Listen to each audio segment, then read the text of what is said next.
সুস্মিতা দেব এই মুহূর্তে কলকাতায় TV9 বাংলার মুখোমুখি। দিদি, আপনাকে স্বাগত জানাই TV9 বাংলায়। সন্তোষমোহন দেব উত্তর পূর্বাঞ্চলের রাজনীতির একটা নাম, আপনি তার উত্তরাধিকারী। সন্তোষমোহন দেবের উত্তরাধিকারী কি মানে কি প্রয়োজন পড়লো যেখানে তিনি বিজেপিতে যোগদান করলেন? ইট ইজ ভেরি সিম্পল যে যে আইডিওলজিক্যাল চেঞ্জের কথাটা আপনি বলছেন, রাজনৈতিক ঘরানাটাও change. Definitely change. It is very simple যে পরিস্থিতিটা 4 মের পরে তৈরি হয়েছে। 2-3 ফ্যাক্টরস। প্রথম হলো আসাম আর বেঙ্গলের রেজাল্টটা একদম একসাথেই এসছে এবং রেজাল্টটা দেখার পরে এটা একদম স্পষ্ট যে প্রাইম মিনিস্টার নরেন্দ্র মোদির যে ভিশনটা আছে মোদিজির এবং ভারতীয় জনতা পার্টির যে আইডিওলজিটা আছে, দুটোরই গ্রহণযোগ্যতা বেড়েছে। ঠিক আছে, আমি তো বেঙ্গলের রেজাল্ট এত ক্লোজলি দেখিনি, কিন্তু আসামে আমি দেখলাম লোয়েস্ট মার্জিন, মানে কংগ্রেস হারার মার্জিন 23,200, সবচেয়ে কম মার্জিন ছিল। নাম্বার 1। নাম্বার 2, একটা ইলেকশন কেউ হারে কেউ জিতে, so you can recover, so leave that out. 4 মের পরে আমি স্বপ্নেও ভাবতে পারিনি যে তৃণমূল কংগ্রেস এইভাবে ভাঙা শুরু হবে। সো প্র্যাকটিক্যালি আমি বুঝতে পেরেছি যে ন্যাশনাল এক্সপ্যানশন তৃণমূল কংগ্রেসের পক্ষে সম্ভব না। থার্ড, যে তথ্যগুলো অনেকে বলে না যে এই টাইমিংটা কেন, মমতা দি যখন চিফ মিনিস্টার ছিলেন আপনি ছাড়লেন না কেন? প্লিজ ডোন্ট মাইন্ড যে যার সরকার থাকে ওর বিরুদ্ধে কোনো নেগেটিভ তথ্য বেরিয়ে আসে না। হ্যাঁ, ফেসবুকে লিখলে পুলিশ, কার্টুন বানালে পুলিশ, এটা হয়, কিন্তু 4 মের পর থেকে আমি যারা তৃণমূল করছে, যে কোনোই ফ্যাকশন হোক, ওরাই প্রথম বলা শুরু করলো যে তৃণমূল ইজ কারাপ্ট।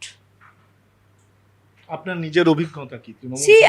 আমি দাদা, আমি তো বেঙ্গলে থাকি না, আমি বেঙ্গলের গ্রাসরুটে গিয়ে পলিটিক্স করিনি কোনো, কিন্তু আপনি খুব কেয়ারফুলি দেখবেন, এটা ভয়ঙ্কর ব্যাপার যে যারা নিজেকে লয়ালিস্ট বলছে ওরাও বলছে আমরা কারাপ্ট। দিদি তো একটু নরম, ক্ষমা করে দিয়েছেন, এটাই তো বলছেন। আচ্ছা, যারা তৃণমূল থেকে বেরোয় গেছে ওরাও বলছে যে আমরা এই কারাপশনের সঙ্গে থাকবো না।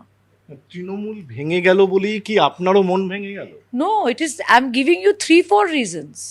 ঠিক আছে, লেট আস সে যে তৃণমূল কংগ্রেস হারার পরে বলতে এখন আমরা আসামে বেশি কিছু করতে পারবো না, এটা একটা ব্যাপার। সেকেন্ড ইজ, যেভাবে কারাপশন ইস্যুটা বেরোয় এসছে, ইটস ভেরি স্কেরি দাদা, প্লিজ ডোন্ট। আমি কাদের মুখ থেকে শুনছি? যারা তৃণমূল লয়ালিস্ট ওদের মুখ থেকে শুনছি। একজন যদি বিধানসভাতে দাঁড়িয়ে একটা তৃণমূলের ফ্যাকশনকে বলে এরা করাই, ভাবলাম কে টিকিট কে দিল, কারা দিল? যদি কেউ বলে যে আমরা তো এখন শুদ্ধিকরণ করে নিচ্ছি, তার মানে ওরা বলছে যে তৃণমূল অশুদ্ধ। আজকে বিজেপি যদি বলে কারাপশন, এটা বলতে পারেন যে there's a fight between 2 parties. যারা লয়ালিস্ট ওরাই তো বলছে।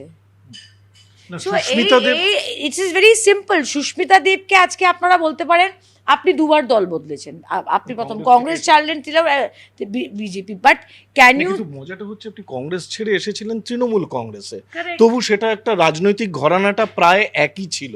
কংগ্রেস ভেঙেই মমতা বন্দ্যোপাধ্যায় এসেছিলেন, কিন্তু কংগ্রেস থেকে একেবারে মানে বিপরীত মেরুর BJP.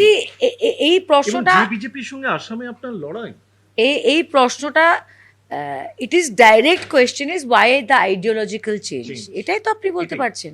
Can you tell me যে এরকম কোনো নিয়ম আছে নাকি যে আইডিওলজি বদলানো যায় না? 100 বার বদলানো যায়, নিশ্চয়ই বদলানো যায়। এক্স্যাক্টলি।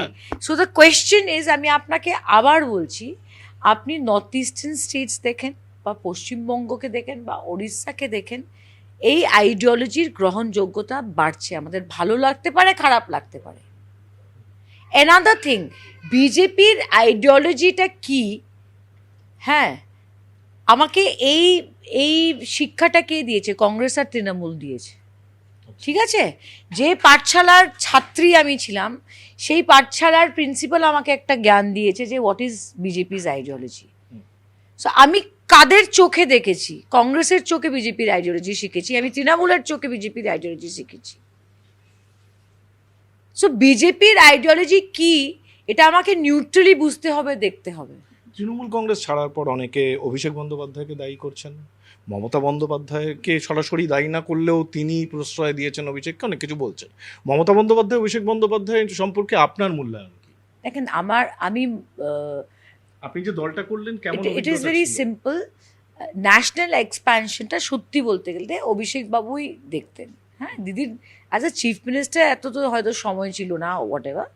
অ্যান্ড আমি এটা কোনোখানে বলিনি যে আমার দিদির সঙ্গে কোনো কমিউনিকেশন ছিল না, বা অভিষেক বাবুর সঙ্গে কোনো সঙ্গে কমিউনিকেশন, দেয়ার ওয়াজ 100% কমিউনিকেশন ছিল। Okay, I have never made that complain. এখন আমি যদি বলি যে আমি শুধু অভিষেকের জন্য ছেড়ে দিয়েছি বা শুধু এবিসিটির জন্য ছেড়ে দিই, নো, এটা বিভিন্ন কারণ ছিল, যে কারণগুলো আমি আপনাকে স্পষ্ট, জাতীয় স্তরে। ইয়েস, কিন্তু আমি নিজেকে কিছুটা প্রশ্ন করেছি। ঠিক আছে, 4 তারিখের পরে ফ্র্যাঙ্কলি স্পিকিং আমি বাইরে ছিলাম, দেশের বাইরে আমি ছিলাম। আমি নিজেকে বুঝাতে পারলাম না যে ফলতাতে যখন রিপোলটা হলো, তৃণমূলের একজন ক্যান্ডিডেট ছিল যিনি কোর্টে গিয়ে বললেন আমাকে প্রোটেকশন দিন, আমি লড়তে চাই, আই এম স্কেয়ার্ড। কোর্ট বললো আপনাকে আমরা প্রোটেকশন দিলাম। সেই পরিস্থিতির মধ্যে যারা বলছে আমরা মাথা নত করবো না, জমিদারের সামনে মাথা নত করবো না, আমি 100 বার এটাকে অ্যানালাইজ করার চেষ্টা করেছি যে যারা বললে আই উইল নেভার বাও, ওরা ফলতাতে গিয়ে কেন লড়লো না? আমি নিজেকে, কারণ আমি অভিষেক বাবুর সঙ্গে কাজ করেছি, এটা আমি নিজেকে প্রশ্ন করেছি। কেন ক্যান্ডিডেট উইথড্র করলেন? ক্যান্ডিডেট উইথড্র করলে কি হলো? মমতা বন্দ্যোপাধ্যায় ক্যান্ডিডেট, এটা তো ওরাই বলে, এটা আমি বলিনি। তো মমতা বন্দ্যোপাধ্যায় যদি ক্যান্ডিডেট, আর তৃণমূলের ঘাসফুল যদি মমতা বন্দ্যোপাধ্যায় ইকুয়াল টু ঘাসফুল, তবে আপনারা যে সিম্বলের জন্য আজকে লড়াই করছে সেই সিম্বলের পাশে গিয়ে দাঁড়ালেন না কেন? মমতা বন্দ্যোপাধ্যায় যদি ফলতায় গিয়ে নেমে যেতে বলতো আমি ক্যান্ডিডেট, ভোট হতো কি হতো না? কি ভোট হতো কেউ জানে না। How can you withdraw? I asked myself that question. এক চটাক জমি ছাড়বো না। ত্রিপুরাতে আমি এগুলো ভাষণ শুনে I was very impress. I could not understand ফলতাতে হলোটা কি। কংগ্রেসের পায়ের নিচে জমি নেই, ওইখানে লেফটের কিছু নেই, মানেন তো? ওরা কিন্তু ছিল মাঠে, you have to give them credit. পথে ছিলেন। হ্যাঁ, আপনারা বলছেন 20 জন সাংসদ পদত্যাগ দিন আর বাই ইলেকশন করেন। আমি একটা কথা বলতে চাই যে বাই ইলেকশনে যখন তৃণমূল ক্যান্ডিডেট দিবে, যদি 20 জন সাংসদ রিজাইন করে আর বাই ইলেকশন হয়, কি গ্যারেন্টি আছে যে তৃণমূল গিয়ে ওইখানে ক্যাম্পেইন করবে? ফলতা আবার হবে না তো? এটার জবাব দুক। ফলতার মতো যদি সবাই ভেঙে যায় বাই ইলেকশনে, তৃণমূলের কাজ কি করবে? সো আই এম সরি, প্রশ্ন করলে এক পক্ষ প্রশ্ন হয় না। আপনি যে ছাড়বেন মমতা বন্দ্যোপাধ্যায় বা অভিষেক বন্দ্যোপাধ্যায়কে জানিয়েছেন? No, how can I say কি দিদি আমি ছাড়ছি? প্র্যাকটিক্যালি আমি আপনাকে একটা কথা বলছি, কিন্তু দেখেন আমি অনেক কথা বলতে চাই না, কিন্তু আমি হোম মিনিস্টারের সঙ্গেও দেখা করেছি। সো আমার অনেক প্রশ্ন ছিল, কিন্তু এই কেন্দ্রের হোম মিনিস্টারের সঙ্গে আপনি অ্যাক্সেস পেয়েছেন? হ্যাঁ, এটা তো অভিষেক বন্দ্যোপাধ্যায়ের অ্যাক্সেস পেতে অসুবিধা হতো? Mamata Bandyopadhyay I don't want to comment এগুলা, this is, I don't want to say এটা সেটা, this is not relevant. But আমি অনেক তথ্য পেয়েছি আর দেখেছি, যেটার পরে আপনি আমার বাবার নাম নিয়েছেন তো, প্রয়াত নেতা সন্তোষ মোহন দেব, আমি ওনার আদর্শ মেনেই করেছি যা করেছি। ঠিক আছে, কারণ আমি অনেক কিছু জানি, কিন্তু এইগুলা প্রমাণ না হওয়ার আগে আমি টিভিতে বলবো না। হ্যাঁ, ডেরেক ওব্রায়েনের বিরুদ্ধে বিক্ষোভ করছে অনেক সাংসদরা, আপনার অভিজ্ঞতা? আমি কোনো ব্যক্তি নিয়ে বলবো না, কিন্তু আমার একটা অবজারভেশন যে দিদির ডান দিকে আর বাঁ দিকে যারা আছে, যারা এত কথা বলছে, ওদের মধ্যে থেকে আমাকে আপনি তো বেঙ্গলের পলিটিক্স এতদিন এত বছরে, আপনি একটা নাম বলেন যার মাস বেস আছে, যার কথায় মানুষ ভোট দিবে। ইলেকটোরাল পলিটিক্সে ভোট ইজ এভরিথিং। যারা আজকে দিদির ডান দিকে আর বাঁ দিকে আছে, আমি স্পেসিফিকলি ডেরেককে কিছু বলছি না, আপনারা তো দেখাচ্ছেন লয়ালিস্ট, ওদের মধ্যে থেকে কার গ্রাসরুটে ভোট আনার ক্ষমতা আছে, কার গ্রহণযোগ্যতা, who is a mass leader in Trinamool Congress after Mamata di, আমাকে শুধু এই জবাবটা আপনি দিন। তৃণমূল কংগ্রেসের কামব্যাক সম্ভব? আপনি তো জাতীয় স্তরে রাজনীতি করার লোক। সি, মমতা বন্দ্যোপাধ্যায় এখনো বেঁচে ইট আছে। ইজ ভেরি, আমি যেটা বুঝতে পারছি, আমি ভুল হতে পারি, আমি এত বড় নেত্রী না যে আমি এত বড় প্রেডিকশন করব, কিন্তু এখন যেটা হচ্ছে লেফট কংগ্রেস আর তৃণমূল কংগ্রেস মিটিং মিছিল প্রতিবাদ, এইটা হলো অপোজিশনের জায়গাটা কে নেবে এটার লড়াই। বিজেপির গভর্নমেন্ট হয়ে গেছে, আর বেঙ্গলের ট্র্যাক রেকর্ড দেখবেন, জেনারেলি 10 বছর 15 বছর তো একটা গভর্নমেন্ট থাকে। So, আপনারা যে মিটিং মিছিল 21শে জুলাই হেন তেন দেখবে, that is a fight for opposition space, it has nothing to do with government. 2029-এর আগে রাম মন্দির নিয়ে এত বিক্ষোভ, আর চারিদিকে নরেন্দ্র মোদীর বিরুদ্ধে এত বিক্ষোভ, ইন্টারন্যাশনাল পলিটিক্সেও নরেন্দ্র মোদীর ভূমিকা নিয়ে প্রশ্ন উঠছে, তারপরেও আপনি এই রকম সময়ে কংগ্রেসের এবং তৃণমূল কংগ্রেসের শিবির ছেড়ে, ইন্ডিয়া জোট ছেড়ে বিজেপিতে, কি মনে হচ্ছে 29-এ অনেকে বলছে পরিবর্তন হবে কেন্দ্রে? আমি একটা কথা বলি, আমরা তো সবাই ডেমোক্রেসি বলতে থাকি না, ডেমোক্রেসিতে এরকম ভারতবর্ষের ইতিহাসে কোনো দল আছে যে ওই দলটাকে সবাই পছন্দ করে বা ওই দলের কাজে কোনো ভুল ত্রুটি নেই, এরকম কোনো দল আছে এই বিশ্বের ইতিহাসে? নেই। তো আপনারা যদি কেউ বিজেপির সঙ্গে, 29 সালটা আপনি কি দেখছেন? আপনি তো রাহুল গান্ধীর সঙ্গেও কাজ করেছেন, সোনিয়াজির সঙ্গেও কাজ করেছেন, অনেকে বলছে এবার পরিবর্তন হবে, হতে পারে। সি, আমি একটা আর্টিকেল পড়লাম, অপোজিশন আবি জিন্দা হ্যায়, পড়েছেন তো? অপোজিশন আবি জিন্দা হ্যায়। অপোজিশন এখন অপোজিশনেই রয়েছে। See, I have no problem with the opposition, I wish them all the best. Opposition ছাড়া কোনোদিন ডেমোক্রেসি হয় না, ঠিক। হ্যাঁ, কিন্তু 29 আসতে আসতে কি হবে, কারণ ইউপিতে অলরেডি ঝগড়া শুরু হয়ে গেছে। ঠিক। আমি দেখলাম পশ্চিমবঙ্গতে একজনকে কংগ্রেসে জয়েন করার চেষ্টা করছিল, একজন মহিলা আচ্ছা। কাউন্সিলর নাকি, জয়েন করার চেষ্টা করছিল, কংগ্রেসিরা ওনাকে কংগ্রেস ভবনে ঢুকতে দেয়নি, একজন তৃণমূল কংগ্রেসের পার্ষদ হয়তো কাউন্সিলর। হ্যাঁ, সো অ্যালায়েন্স করা এত সোজা না। আর কংগ্রেস আর বামপন্থকে বলবে যে আপনারা তো পশ্চিমবঙ্গতে অ্যালায়েন্স করেছিলেন, ভোট শিফট হয়েছে, so 2 and 2 is not 4 in politics. হ্যাঁ, কিন্তু I believe that opposition is extremely important for democracy. I wish them well, meeting মিছিল আন্দোলন হওয়া উচিত, ওয়াই নট? আমাদের দেশে মাল্টি পার্টি সিস্টেম আছে, I wish them all the best. BJP আসছে 29-এ, মানে আপনার তাই মনে হয়? সি, আমি একটা কথা বলি, যে ট্রেন্ডটা চলছে, I believe that BJP will be back in পাওয়ার।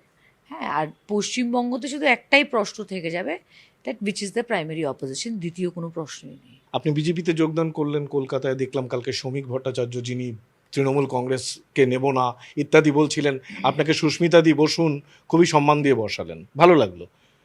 কিন্তু আসামের পলিটিক্সে আপনি তৃণমূল কংগ্রেসের বিধায়ককে জিতিয়েছেন ওখানে, হ্যাঁ, হিমন্ত বিশ্ব শর্মাকে সামলাবেন কি করে? See, তার সঙ্গে তো উনি- আপনাদের লড়াই আজকে থেকে না, it কংগ্রেসের is- জমানা থেকে। ইট ইজ ভেরি সিম্পল। আপনি যখন একটা দলে জয়েন করেন, তখন সেই দলের নেতাকে আপনি কিভাবে এটা যুক্তিসঙ্গত না এই প্রশ্নটা। I will work under the leadership of doctor Himanta Biswa Sarma, I will work under the leadership of Suvendu babu, because আমি কিন্তু যদি নমিনেশনে মানে আনকন্টেস্টেড জিতে যাই, আমি ওদেরকে লিডার মেনে চলবো। সো ওদেরকে সামাল দেওয়ার মতো এত বড় নেতা আমি হয়নি, আমি ওদের সামনে মাথা নত করেই রাজনীতি করব। আচ্ছা, আরেকটা প্রশ্ন, সন্তোষ মোহন দেবের কন্যা বলেই রাখছি, আমি ত্রিপুরাতে গিয়েও আপনার নাম শুনেছিলাম, তখন আপনি আমাদের এখানে এমপি হননি। আচ্ছা, এই যে ডিম ছোড়া, বুলডোজার, এইটা বাংলায় ছিল না, এটাকে কেমন লাগছে? আপনি বাংলার রাজনীতি, আসাম বাংলা দুটো রাজনীতির সঙ্গে তো এটা যুক্ত। তো দেখেন, আমাদের রাজ্যর একটা দু স্বভাব, মাসের মধ্যে মানুষজন, গরিব মানুষ অনেক বলছে বিজেপির এগেনস্টে, ডিম ছোড়া এটা কোনোদিন ছিল না, See, হকার হচ্ছে। বেঙ্গলের স্টেট প্রেসিডেন্ট প্রকাশ্যভাবে বলে দিয়েছেন, বলে দিয়েছেন, কিন্তু Correct. এটা থামছে না। যেখানে স্টেট প্রেসিডেন্ট বলে দিয়েছেন, ওনার উপরে আমি বলার কি, আমি বললেই কি আর না বললেই কি? So he is crystal clear. এখন তো আমি দেখলাম একটা কেসও হয়েছে হাইকোর্টে, এটা কি হয়েছে আমি বলতে পারবো না, একটা কেস হয়েছে না, দ্যাট একটা রিস্ট্রেনিং, না না ডিম ফেলা নিয়েও একটা কেস হয়েছে। হ্যাঁ, ইটস লাইক সো এটা কোর্টে সাবজুডিস আছে, state president is crystal clear যে এটা উনি একদমই পছন্দ করছেন না এবং বিজেপিটার সঙ্গে জড়িত নয়। And I think that is his clear on that, এটার মধ্যে কোনো দুমত নেই।